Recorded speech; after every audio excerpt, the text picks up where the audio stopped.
So if we start with perceptual, P-E-R-C-E-P-T, perceptual existences,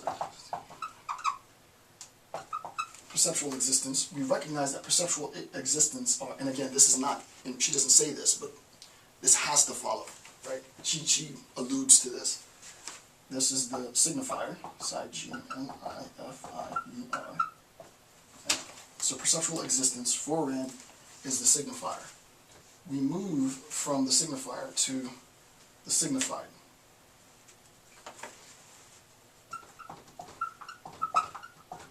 And this is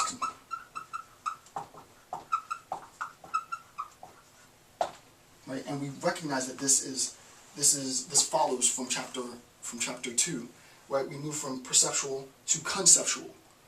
In moving from perceptual to conceptual, we've moved from signifier to signified, right? So this is, she talks about this in chapter 2. She talks about this in chapter 2, and what she's done is she's related this now in chapter 3. Chapter 3, she's related this. So what she's done is she's arguing in an extremely technical sense that perceptual existence linguistically relates to the signifier, that conceptual meaning relates linguistically to the signified. Then we move from the signified to the sign, and sign is the word. Right? So this is sort of the image that I've constructed to describe visually what she's doing, right? The relationship in denotative semiotics, or semiotic denotation, just like the cast points to the arm, the word points to the perceptual existence. The perceptual existence creates the concept, the unit. The unit is then, as I just showed you in the previous, in the beginning of this video, the idea of muggle is a synthesis of a concept, right? It's a word that I've used. That word points to some real thing in the world. And the way that we move from that real thing to the concept is the point of articulating her objectivist epistemology. So just one last time, perceptual existences linguistically are signifiers, which is a fusion, if you will. So just one last point, and that looks terrible, but this is a fusion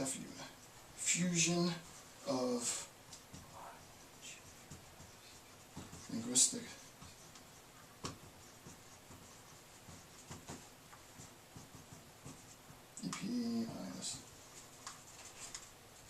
It's a little bit, she's doing a fusion of linguistic semiotics and epistemology. Epistemology, linguistic semiotics, right?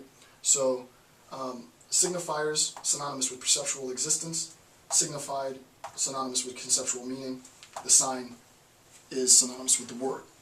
And hopefully that's clear. The example that I'm going to give is the following. She talks in chapter 3, in the first page and a half, of this idea of parroting, right? We're giving an epistemological account, and we want to make sure that we differentiate real knowledge, the acquisition of knowledge proper, from parroting knowledge. You could, if you imagine, I'm going to give you two accounts, one less clear, one more clear. The less clear account, you could parrot what you hear me say in these videos. You could watch Dr. Campbell's lectures, go out there and say exactly what I say, without really having an understanding of what it means, the stuff that you're saying. If you do that and someone challenges you, the challenger will immediately recognize that you don't really understand what you're saying, because if pressed to justify a certain claim, there's no source of information to pull from. The example that she gives is a parrot, and I always talk about a red ball. So imagine the following.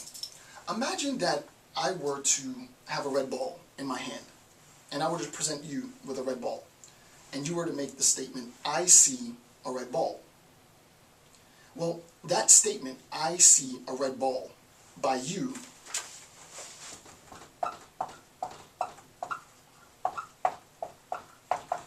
the statement points to the objective.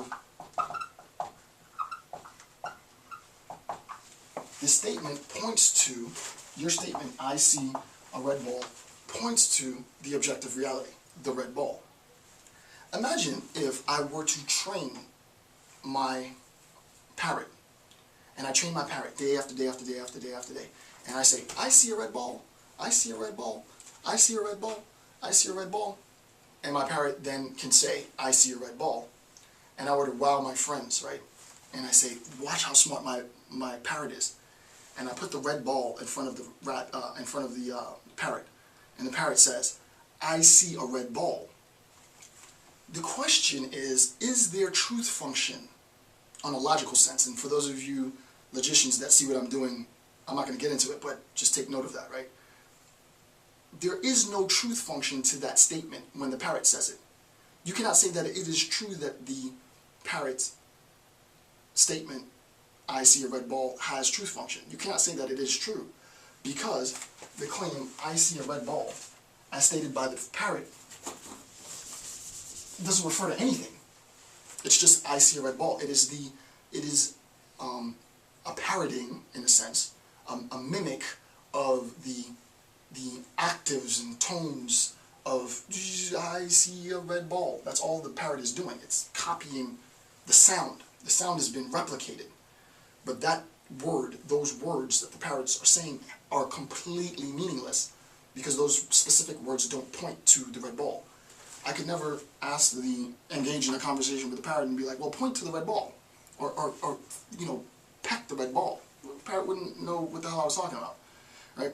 So it's more than just the statement that's being made, right? It's the fact that the statement, the claim, points to, for Rand, some objective reality. Where the statement does not point to an objective reality, like the missing shade of blue, then the statement is completely meaningless. And I think, you know, I don't have the time to do it, but I think it would be interesting to look at and give a serious account, an epistemological account of the epistemology of meaninglessness. Right? I think, to my knowledge, it doesn't exist as a specific work, the epistemology of meaninglessness, and I think somebody should do it. I'm not going to write it, but I think somebody should do it. Right? I think somebody should do an epistemology of meaninglessness, because now I've given you two examples. The first example is sort of the idea of the missing shade of blue, and any claims about the missing shade of blue is meaningless in a Randian sense, because there is no relationship between the words, the missing shade of blue, and a perceptual existence. Similarly, in I see a red ball, as stated by me, which has truth function, and I see a red ball by the parrot, which has been trained to say it, which is devoid of truth function, our logic needs to be able to differentiate between the two very clearly. And not only differentiate, justify why it is the case that what the parrot says is meaningless, right? So there should be a system of systematic justification for the denial of the truth function of the parrot's claim. Okay. Sorry if that was a bit heady. And it's not me, I'm not trying to be heady, this is Rand, right? This is the first page and a half of chapter 3.